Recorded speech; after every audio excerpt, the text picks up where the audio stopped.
Salut à tous, ici Stella. Alors je vous souhaite une très bonne année 2021, pleine de grâce et de bénédictions. Alors aujourd'hui je suis venue pour vous parler de mon top 10 de livres que j'ai eu à lire en 2020. Alors j'ai lu 72 livres et choisir entre tous ces livres pour pouvoir faire un top 10 n'a pas été du tout facile. Vraiment le choix a été compliqué, il y a tellement eu de bons livres. Mais j'ai quand même pu faire et pu choisir. Donc rapidement je vais vous faire mon top 10 des livres de 2020. Roulement de tambour, s'il vous plaît. En numéro 10, on a Le mythe de la gentille fille de Fran Hauser. C'est un livre qui parle de vie professionnelle et qui concerne les femmes, qui leur montre comment rester une personne gentille, comment rester soi-même en occupant un haut poste, comment pouvoir mieux collaborer avec ses collègues en ne changeant pas. Et voilà, qui nous apprend à ne pas sacrifier nos valeurs. Numéro 9, on a Un cri de la nuit de Marie Claire, qui est un roman à suspense comme je les aime. Alors c'est un peu une histoire, un conte de fées où une jeune dame rencontre un homme qui tombe amoureux d'elle, un peintre qui a beaucoup d'argent et tout de suite décide de l'épouser et d'adopter ses 2 filles. Et après on se rend compte que vraiment le type c'est un psychopathe, voilà.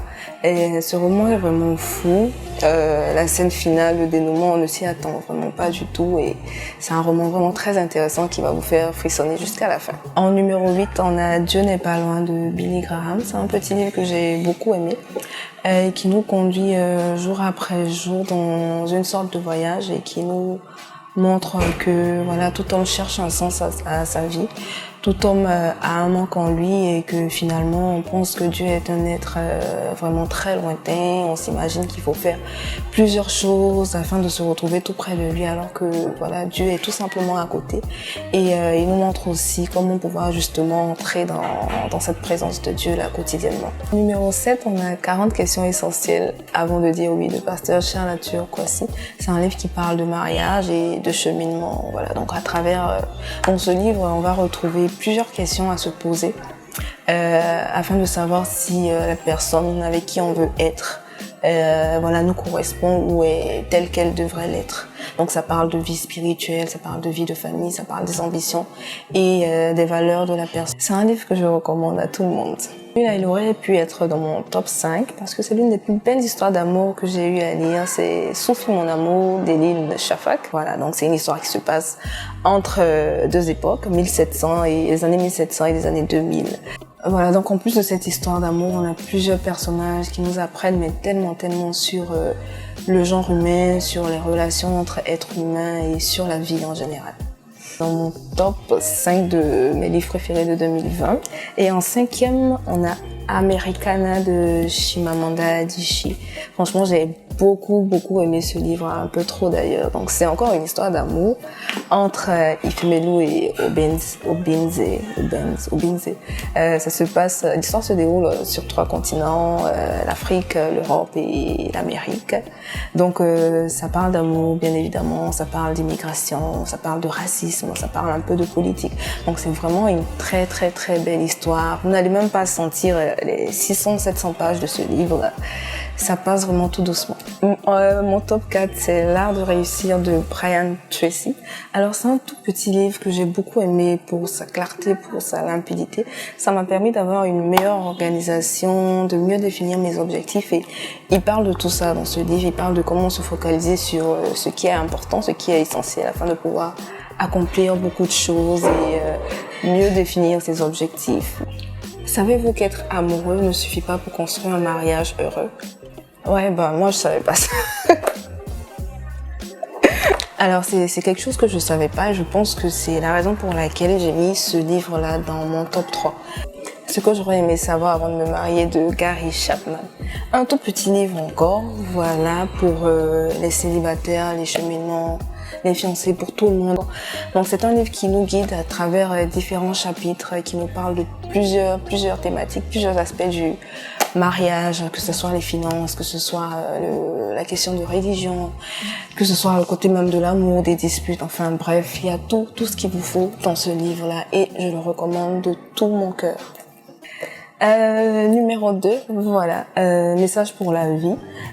C'est une série de 12 dévotionnels, donc 12 livres, un par mois, un chapitre parmi le livre à lire chaque jour. Donc c'est vraiment cette série-là qui m'a vraiment permis de mieux m'organiser, de mieux me trouver pendant toute cette année 2020. J'ai beaucoup appris de ces livres-là.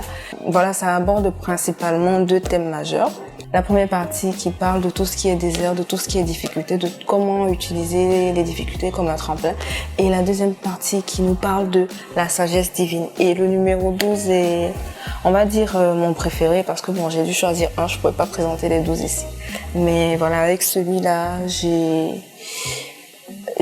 mon point de vue a vraiment changé sur ce qu'est la sagesse, sur l'importance d'avoir de la sagesse. Ça m'a aussi permis de comprendre l'importance de nos talents, de nos dons en tant qu'être humain. Donc, Une vie motivée par l'essentiel de Rick Warren. C'est aussi un livre qui est réparti en 40 chapitres. Donc, un chapitre par jour, vous le lisez en 40 jours, voilà. Et j'ai pas grand chose à dire sur ce livre-là, tellement qui m'a fait énormément de bien. Voilà, c'est un livre qui va tout simplement vous permettre de donner un sens à votre vie, de comprendre ce qui est important, de comprendre ce qui est essentiel, de vous sentir utile, de vous sentir bien, de vous sentir heureux. Ce livre est complet et franchement, il y a tout dedans. Et si je devais recommander un seul livre de toute cette année 2020 là, ça sera celui-là. Donc on est au terme de mon top 10 de l'année 2020. Ça a été un plaisir de revenir sur tous ces livres et de les partager avec vous. J'ai pris beaucoup de plaisir et j'espère que vous allez chercher les livres dont je parlais, que vous allez les lire parce que je vous le garantis. Je peux même vous faire la promesse qu'il y a au moins 1 ou 2, sinon tous, qui vont vous faire beaucoup de bien. Le plus important, l'objectif ici, c'est pas de lire 50 livres, 5 livres par mois, non. C'est de trouver ces quelques livres-là qui vont vous faire du bien, qui vont vous édifier, qui vont vous permettre de vous construire et de les lire tout simplement, de lire quelques pages par jour. Vous allez voir, c'est une activité merveilleuse. Portez-vous bien et encore bonne année!